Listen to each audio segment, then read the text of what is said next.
ক্ষমতা দখলের পর জেনারেল জিয়া সশস্ত্র বাহিনীর ভেতর গণহত্যা চালালেও সে বিষয়ে আপনি কারো মুখ থেকে কোনো কথা শুনতে পাবেন না। উল্টো যারা বলবে তাদেরকে দোষের ভাগী হতে হবে।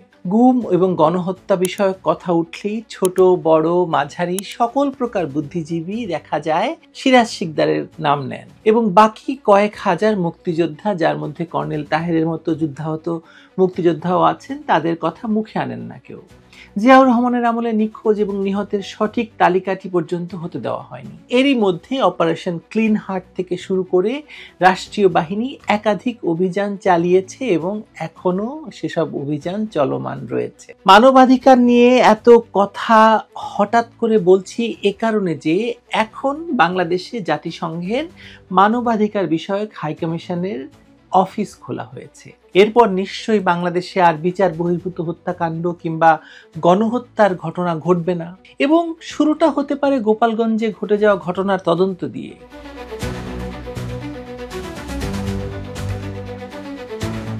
বাংলাদেশে মানবাধিকার বিষয়টি এমন যে এর কোনো সার্বজনীন রূপ নেই, সংজ্ঞাও নেই। ধরুন 1975 সালে বঙ্গবন্ধু শেখ মুজিবুর রহমানকে সপরিবারে হত্যা এবং তারপর জেলের ভেতর জাতীয় চার নেতাকে হত্যার পর একটি দলের হাত থেকে রাষ্ট্রকে কেড়ে নিয়ে অস্ত্রের বলে ক্ষমতা দখলকে এদেশে বিপ্লব, গণ অভ্যুত্থান ইত্যাদি বিভিন্ন অভিধায় অভিনন্দিত করা হয় এবং এ নিয়ে রাষ্ট্রের সুশীল বিবেকের মনে বিন্দুমাত্র প্রশ্নের উদ্রেক হয় না। ক্ষমতা দখলের পর জেনারেল জিয়া সশস্ত্র বাহিনীর ভেতর গণহত্যা চালালেও সে বিষয়ে আপনি কারো মুখ থেকে কোনো কথা শুনতে পাবেন না। উল্টো যারা বলবে তাদেরকে দোষের ভাগী হতে হবে। গুম এবং গণহত্যা বিষয়ক কথা উঠলেই ছোট বড় মাঝারি সকল প্রকার বুদ্ধিজীবী দেখা যায় সিরাজ শিকদারের নাম নেন এবং বাকি কয়েক হাজার মুক্তিযোদ্ধা, যার মধ্যে কর্নেল তাহেরের মতো যুদ্ধাহত মুক্তিযোদ্ধাও আছেন, তাদের কথা মুখে আনেন না কেউ। জিয়াউর রহমানের আমলে নিখোঁজ এবং নিহতের সঠিক তালিকাটি পর্যন্ত হতে দেওয়া হয়নি। এরশাদ আমলেও সে ধারা চলমান থাকলেও অত ভয়াবহ অবস্থা ছিল না। তারপর থেকে বাংলাদেশের প্রতিটি সরকার এবং রাষ্ট্রীয় বাহিনীগুলি প্রকৃত মানবাধিকার বলতে আসলে কি বোঝায় এবং কিভাবে সেটা নাগরিকের ক্ষেত্রে প্রয়োগ করতে হয় সে বিষয়ে কোনো ধারণা না রেখেই সরকার চালিয়েছে এবং এরই মধ্যে অপারেশন ক্লিন হার্ট থেকে শুরু করে রাষ্ট্রীয় বাহিনী একাধিক অভিযান চালিয়েছে এবং এখনো সেসব অভিযান চলমান রয়েছে। মানবাধিকার নিয়ে এত কথা হঠাৎ করে বলছি এ কারণে যে এখন বাংলাদেশে জাতিসংঘের মানবাধিকার বিষয়ক হাইকমিশনের অফিস খোলা হয়েছে। সরকার জেনে বুঝেই এরকম একটি সংস্থা, যাদের অফিস কিন্তু কোনো উন্নত গণতান্ত্রিক দেশে নেই, একমাত্র সদর দপ্তর ছাড়া সকল ভঙ্গুর যুদ্ধাবস্থা বিরাজমান দেশগুলোতেই এই সংস্থা তাদের অফিস খুলে বসে আছে এবং বাংলাদেশকে যখন সেই তালিকাভুক্ত এই ভঙ্গুর দেশের তালিকায় যুক্ত করাই হলো, সেহেতু এখন থেকে নিশ্চয়ই দেশে মানবাধিকারের বন্যা বয়ে যাবে। এরপর নিশ্চয়ই বাংলাদেশে আর বিচার বহির্ভূত হত্যাকাণ্ড কিংবা গণহত্যার ঘটনা ঘটবে না এবং শুরুটা হতে পারে গোপালগঞ্জে ঘটে যাওয়া ঘটনার তদন্ত দিয়ে। কি বলেন, হওয়া উচিত নয়? প্রথমেই শুরু করা উচিত গোপালগঞ্জের ঘটনায় কতজন নিহত এবং আহত হয়েছে তার একটি সঠিক তালিকা নিরূপণ করা, যেমনটি জাতিসংঘ অতি দ্রুত বিগত জুলাই মাসে বৈষম্য বিরোধী ক্ষমতা দখলের সময়কার ঘটনা নিয়ে তদন্ত করে একটি রিপোর্টও প্রকাশ করেছিল। তেমনি অতি দ্রুত সকল আলামত মজুদ থাকতে থাকতে এমনকি কারফিউ জারি থাকা অবস্থায় সেটা জাতিসংঘ করে ফেলতে পারে গোপালগঞ্জে। পারে না? পারা তো উচিত, তাই না? গোপালগঞ্জে অবস্থা এমন যে সেখান থেকে কোনো তথ্য বের করার জন্য কোনো সাংবাদিকও নেই, এখন আর কোনো ইনভেস্টিগেটিভ জার্নালিস্ট এখন বাংলাদেশে আর বেঁচে পড়তে নেই, যারা গোপালগঞ্জের সঠিক ঘটনা পত্রিকায় পাতায় তুলে আনতে পারবেন, যেমনটি আমরা এই সেদিনও আওয়ামী লীগ আমলে দেখেছি। সে কারণে কিন্তু আওয়ামী লীগ কোনো পত্রিকা বন্ধ করেছে কিংবা কোনো সাংবাদিকের চাকরি খেয়েছে কিংবা কোনো সাংবাদিককে গ্রেপ্তার করেছে বলে জানা যায়নি। যেসব সাংবাদিক গ্রেপ্তার হয়েছেন তাদের পক্ষে সকল সাংবাদিক রাস্তায় নেমেছে, প্রতিবাদ হয়েছে দেশে এবং বিদেশে, কিন্তু এখন এসব প্রতিবাদের ধারার প্রয়োজন বোধ করছেন না, কারণ তাতে জীবন আশঙ্কা ঘটতে পারে, চাকরি চলে যেতে পারে, আরো অনেক কিছু ঘটতে পারে। সামাজিক যোগাযোগ মাধ্যমে বলছে যে কমপক্ষে 51 জন মানুষ এই ঘটনায় সেনাবাহিনী তথা আইন শৃঙ্খলা রক্ষাকারী বাহিনীর হাতে নিহত হয়েছেন। গ্রেপ্তারের সংখ্যা 500-র অধিক। এমন কোনো বাড়ি নেই যেখানে গিয়ে পুলিশ আর সেনাবাহিনী গিয়ে তাণ্ডব চালায়নি, নারীদেরকে হেনস্থা করেনি। আর গ্রেপ্তারের মধ্যে নাকি শিশু কিশোরও রয়েছে। সত্য মিথ্যা জানি না, কিন্তু এই সত্যটাই তো জানা দরকার। জাতিসংঘ এই সত্যটাই বের করবে বলে আশা করি। জাতিসংঘ তো ইতিমধ্যেই জানার কথা যে গোপালগঞ্জে নিহতদের সুরতহাল বা ময়না তদন্ত করতে দেওয়া হয়নি। মুসলিমদের কবর দেওয়া হয়েছে, হিন্দুদের রীতি অনুযায়ী দাহ করা হয়েছে। স্বরাষ্ট্র উপদেষ্টা তার কুৎসিত অঙ্গভঙ্গি আর ভাষা দিয়ে বলেছেন দরকার হলে লাশ তুলে তদন্ত করা যাবে, কিন্তু যাকে পোড়ানো হয়েছে তার বেলা কি হবে সেটা তিনি বলেননি। হয়তো এদেশের হিন্দু নাগরিককে আমাদের স্বরাষ্ট্র উপদেষ্টা কোনো মানুষই মনে করেন না, হতেও পারে, তাই না? সরকারের মেয়াদ উত্তীর্ণ এবং নিষিদ্ধ জঙ্গি সংগঠনের গডফাদার স্বরাষ্ট্র সচিবের নেতৃত্বে একটি কমিটি সরকার গঠন করেছে। তাদের রিপোর্টের পরেই নাকি স্বরাষ্ট্র উপদেষ্টা যা করার করবেন। দেশের একটি গাছের পাতাও কি এই কমিটির দেওয়া রিপোর্ট বিশ্বাস করবে? আপনি করবেন? করবেন না। শুধু শুধু এই রিপোর্ট না করিয়ে জাতিসংঘের উচিত তাদের এই কাজটি করা। 2024 সালের জুলাইয়ের মতো নয়, নিজস্ব এবং সরকারের বেছে দেওয়া লোকের সঙ্গে কথা বলে নয়, গোপালগঞ্জে গিয়ে সাধারণ এবং ভুক্তভোগী নাগরিকের সঙ্গে কথা বলে তদন্ত কাজটি জাতিসংঘ শুরু করতে পারে অতি দ্রুত। জাতিসংঘ যদি চায় তাহলে এই প্রশ্নটি দিয়েই শুরু করতে পারে তদন্তের কাজ। কক্সবাজারে এই তরুণ সন্ত্রাসীদের দল গিয়েছিল তাদের পদযাত্রা নিয়ে, সেখানেও তারা বাধার মুখে একইভাবে গোপালগঞ্জের মতো সেনাবাহিনীর সহযোগিতায় প্রাণ নিয়ে পালিয়ে এসেছে। যে প্রশ্নগুলো জাতিসংঘের মানবাধিকার কমিশন তুলতে পারে তা হলো, 1 নাম্বার, কেন মার্চ টু গোপালগঞ্জ কক্সবাজারে আবার পদযাত্রা হয়ে গেল? নাম্বার 2, কেন কক্সবাজারেও একই রকম ঘটনা ঘটার পর, মানে আক্রান্ত হওয়ার পরও সেনাবাহিনী সেখানে কোনো গুলি চালানোর ঘটনা ঘটায়নি? গোপালগঞ্জের মানুষের রক্তে কি জাদু আছে যে 51 জনকে ফেলে দিতে হলো, কক্সবাজারে একজনও পড়লো না? 3 নাম্বার প্রশ্ন, কেন গোপালগঞ্জে এখনো কারফিউ দিয়ে পুরো জেলাকে একটি ভয়ের কারাগার বানিয়ে রেখেছে সেনাবাহিনী? কেন গোপালগঞ্জকে পুরুষ শূন্য করে শিশু কিশোর আর নারীদের উপর আক্রমণ করা হচ্ছে? কেন এক্ষেত্রে কক্সবাজার একই রকম ট্রিটমেন্ট পাচ্ছে না? 4 নাম্বার কোশ্চেন, ধরুন কক্সবাজারের মানুষের রক্তের রং সবুজ আর গোপালগঞ্জের মানুষের রক্তের রং লাল, মানে আলাদা? এরকম প্রশ্ন নিয়ে জাতিসংঘের তদন্ত এগুতে পারে এবং নিশ্চিত সেখান থেকে কোনো না কোনো তথ্য বেরিয়ে আসবে। তারপর গোপালগঞ্জের তদন্ত শেষ হলে গোটা বাংলাদেশের দিকে তারা নজর দিতে পারে, যেখানে রাষ্ট্রীয় এবং ক্ষমতাসীন সরকারের মদদে মানবাধিকার লঙ্ঘনের এই মাত্রা বাংলাদেশ এর আগে কখনো দেখেনি। আজকের বাংলাদেশে সেনাবাহিনীর গুলি চালাচ্ছে আর সরকারের মন্ত্রী পদমর্যাদার উপদেষ্টারা কন্ট্রোল রুমে বসে সেসব দেখছেন, নির্দেশনা দিচ্ছেন।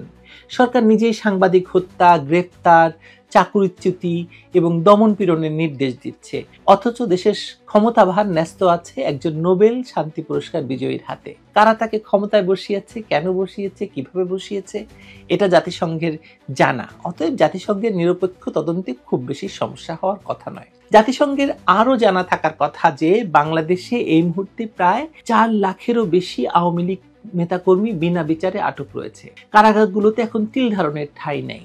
তাদের একমাত্র দোষ তারা আওয়ামী লীগের সমর্থক। এই যে বিশাল রাজনৈতিক বন্দীর সংখ্যা, গোটা বিশ্বে আর কোনো দেশে এরকম উদাহরণ পাওয়া যাবে না এই মুহূর্তে, মানে জাতিসংঘ পাবে না। জাতিসংঘ মানবাধিকার কমিশন তদন্তের সময় এটা আমলে নিতে পারে যে ইউনূস সরকারের এই যে জিঘাংসা তা কেবল একটি রাজনৈতিক দলের নেতাকর্মীদের বিরুদ্ধে নয়, বরং একটি বৃহৎ জনগোষ্ঠীর নাগরিক অধিকার খর্ব করার এক বিপজ্জনক উদাহরণ হিসেবে জাতিসংঘ এটি প্রমাণ করতে পারে চাইলে। রাজনৈতিক দমন, গ্রেপ্তার, গণগ্রেপ্তার, ভুয়া মামলা এবং বিচার বহির্ভূত নির্যাতনের মাধ্যমে আজ বাংলাদেশ একটি বন্দী রাষ্ট্রে পরিণত হয়েছে। জেলের ভেতর আত্মহত্যার ঘটনা ঘটছে গলায় ফাঁসি দিয়ে। রসিকতা থেকে পাচ্ছে সেটাও জাতিসংঘ জিজ্ঞেস করতে পারে, কিংবা ঘন ঘন কিভাবে হার্ট অ্যাটাকে জেলের ভিতর লোক মারা যাচ্ছে সে প্রশ্ন করতে পারে। সারা বাংলাদেশ এত বড় আয়না ঘর কি করে হয়ে গেল, মানে এই শেখ হাসিনার পতনের পরও সেই প্রশ্ন তুলতে পারে। জাতিসংঘ কি সত্যি বিষয়টি আমলে নেবে, মানে এই বিষয়গুলো নেবে? না নিলে সেটাও জাতিসংঘের বলে দেওয়া উচিত কেন তারা এটা আমলে নেবে না। আওয়ামী লীগ করে বলে কি তাদের মানবাধিকার থাকবে না? এটা কি আমেরিকায় বিরোধী ডেমোক্রেট দলের নেতাকর্মীদের ক্ষেত্রে সম্ভব হতো, যুক্তরাজ্যে কনজারভেটিভ বা টরিদের ক্ষেত্রে? হ্যালো জাতিসংঘ, শুনতে পাচ্ছ? হ্যালো হ্যালো জাতিসংঘ, শুনতে পাচ্ছ?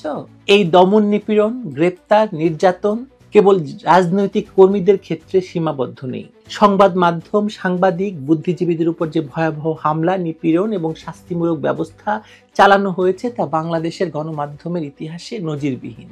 এ পর্যন্ত 296 জন সাংবাদিকের নামে দায়ের করা হয়েছে 600-র বেশি মামলা, যার অধিকাংশই হত্যা মামলা। গ্রেপ্তার 18 জনের মধ্যে জামিন পেয়েছে মাত্র 2 জন। 168 জন সাংবাদিকের প্রেস অ্যাক্রিডিটেশন কার্ড বাতিল হয়েছে। 83 জনের প্রেস ক্লাবের সদস্য পদ স্থগিত বা বাতিল করা হয়েছে। বিভিন্ন মিডিয়া হাউসের অফিসে হামলা হয়েছে, ভাঙচুর হয়েছে এবং দখলের ঘটনা ঘটেছে। সংবাদপত্রের স্বাধীনতা আজ কল্পনাও করা যাচ্ছে না। সাংবাদিকদের উপর এই সহিংসতা এবং দমননীতি মূলত গণমাধ্যমকে সম্পূর্ণভাবে রাষ্ট্রের মুখপাত্রে রূপান্তর করার একটি সুপরিকল্পিত প্রচেষ্টা বাংলাদেশে চলছে। Hello amnesty international, hello human rights watch, reporters without borders, hello hello, শুনতে পাচ্ছেন আপনারা? না, লাইনটা বড় ডিস্টার্ব করছে আজকাল। সবচেয়ে উদ্বেগজনক তথ্য হলো এই দমন পীড়ন একটি রাজনৈতিক কৌশলের অংশ হিসাবে নির্বিচারে পরিচালিত হচ্ছে। সরকারি বিটিভি, বেসরকারি নাগরিক টিভি, 71 টিভি, সময় টিভি, ডিবিসি, এমন প্রায় প্রত্যেকটি গুরুত্বপূর্ণ টিভি চ্যানেল থেকে সাংবাদিক এবং মিডিয়া কর্মীদের গণহারে চাকরিচ্যুত করা হয়েছে। বাংলাদেশ টেলিভিশনের 64টি জেলা প্রতিনিধি একযোগে ছাঁটাই হয়েছেন। এর বাইরে জেলা এবং উপজেলা পর্যায়ে শত শত সাংবাদিককে চাকরি থেকে সরিয়ে দেওয়া হয়েছে, যাদের সংখ্যাগরিষ্ঠই সরকারের সমালোচক। একে যদি দমন না বলা হয় তাহলে কাকে বলা যাবে? একে যদি গণতন্ত্রের কবর রচনা না বলা যায় তাহলে কাকে বলা যাবে? এই ভয়াবহ মানবাধিকার লঙ্ঘনের মধ্যেই জাতিসংঘের মানবাধিকার কমিশনের বাংলাদেশে কার্যক্রম শুরু করা নিঃসন্দেহে জরুরি। তবে তা এই ভিডিওতে তোলা প্রশ্নগুলোর জবাব না দিয়ে শুরু হওয়াটা উচিত হবে বলে মনে হয় না, নাকি বলেন? আবারও মনে করিয়ে দিই প্রশ্নগুলি। ধরুন, এই মিশন কি গোপালগঞ্জের সেনাবাহিনীর গুলিতে নিহত মানুষের বিচার করবে? এই মিশন কি ইউনূস সরকার এবং এনসিপি নামক রাজনৈতিক গোষ্ঠীর হাতে সাংবাদিক, রাজনীতিক, সাধারণ নাগরিকদের উপর চালানো মব, নির্যাতন, হামলা তদন্ত করবে? এই মিশন কি সেনাবাহিনীর ক্ষমতার অপব্যবহার এবং নির্বাচিত সরকারকে অপসারণ করে একটি মব নির্ভর শাসন ব্যবস্থা কায়েমের দায় বিবেচনায় নেবে? আমরা তো জানি জাতিসংঘ একটি নিরপেক্ষ প্রতিষ্ঠান। তার মানে জাতিসংঘ এবং আন্তর্জাতিক মানবাধিকার সংগঠনগুলো যদি সত্যি সত্যি নিরপেক্ষ হয়, তবে তাদের বাংলাদেশে এই দমন নিপীড়নের বিরুদ্ধে সরব হওয়া উচিত নয়। গোপালগঞ্জের একটি জেলার লক্ষাধিক মানুষের উপর সেনাবাহিনী দিয়ে ব্লক রেড চালিয়ে গ্রেপ্তার, নির্যাতন এবং গুলিবর্ষণের ঘটনা কোনোভাবেই আভ্যন্তরীণ বিষয় নয়। এটা আন্তর্জাতিক মানবাধিকারের মৌলিক প্রশ্ন, ফান্ডামেন্টাল কোশ্চেন। যখন রাষ্ট্র নিজেই বিচার ব্যবস্থা, মানবাধিকার লঙ্ঘন, সংবাদ মাধ্যম এবং রাজনৈতিক মুক্তির অধিকারকে ধ্বংস করে, তখন আন্তর্জাতিক সমাজ নীরব থাকলে তা রাষ্ট্রীয় অপরাধে মৌন সম্মতির শামিল হয়। আওয়ামী লীগ সরকার ক্ষমতায় থাকাকালে প্রায় প্রতিদিন কোনো না কোনো আন্তর্জাতিক প্রতিষ্ঠানের কাছ থেকে বাণী এসেছে, নির্দেশ এসেছে, উদ্বেগ এসেছে, নিষিদ্ধ করা হয়েছে, স্যাংশন দেওয়া হয়েছে। বিগত 11 মাসে 11টি উদ্বেগও বাংলাদেশের জন্য এলো না কেন কারো কাছ থেকে? এটা তো সত্যিই বিরল, নয়? আজকের বাংলাদেশে যারা মানবাধিকার শব্দটি উচ্চারণ করে তাদেরকে হয় দেশদ্রোহী, নয়তো ফ্যাসিবাদের দালাল আখ্যা দেওয়া হয়। অথচ সত্য হলো, দাঁড়ান, সত্যটুকু জাতিসংঘের বা আন্তর্জাতিক মানের এনজিওর ভাষায় বলি, এই দেশের মানুষ আজ নিজের ঘরে, নিজের ভাষায়, নিজের অধিকার নিয়ে কথা বলার সুযোগ হারিয়েছে। মানুষকে আজ বন্দি করে রাখা হচ্ছে শুধুমাত্র সরকার বিরোধী হওয়ায় নয়, বরং নির্ভীক হওয়ার কারণে। অতএব জাতিসংঘের মানবাধিকার কমিশনের প্রতি স্পষ্ট দাবি এই যে বাংলাদেশে মানবাধিকার রক্ষায় তাদের উপস্থিতি শুধু পর্যবেক্ষণমূলক নয়, বরং একটি পূর্ণাঙ্গ, নিরপেক্ষ এবং আন্তর্জাতিক মানসম্পন্ন তদন্তের মধ্য দিয়ে শুরু হওয়া উচিত। তা না হলে এই উপস্থিতি কেবল একটি রাজনৈতিক কৌশলের মোড়ক হবে, যার উদ্দেশ্য হবে এক ভয়ঙ্কর রাষ্ট্রীয় নির্যাতনকে বৈধতা দেওয়া। আশা করি আমি আপনাদের আন্তর্জাতিক এনজিওগুলোর ভাষায় বলতে এবং বোঝাতে পেরেছি। যেতে যেতে আরেকটু বলে যাই, আপনারা যেহেতু এসেই পড়েছেন, সেহেতু এবার বাংলাদেশের মানুষের জন্য মানবাধিকারের একটি আন্তর্জাতিক মানের সংজ্ঞা দিয়ে দিন, এবং এক এক সরকারের আমলে এক এক সংজ্ঞার অনুসরণ বা প্রতিপালন নয়। শেখ হাসিনার আমলে যেটা অপরাধ, ডক্টর ইউনূসের আমলেও সেটা যেন অপরাধী বলে গণ্য করা হয়। যেন শেখ হাসিনা করলে সেটা অপরাধ আর ডক্টর ইউনূস করলে সেটা রাষ্ট্রের প্রয়োজন না হয়ে যায়। হ্যালো, শুনতে পাচ্ছেন? Hello OHCHR, office of high commission of human rights, UN. বিরাট নাম বাবা, office of high commission human rights, জাতিসংঘ, ইউনাইটেড নেশনস। শুনতে পাচ্ছেন আপনারা? শুনতে পাচ্ছেন?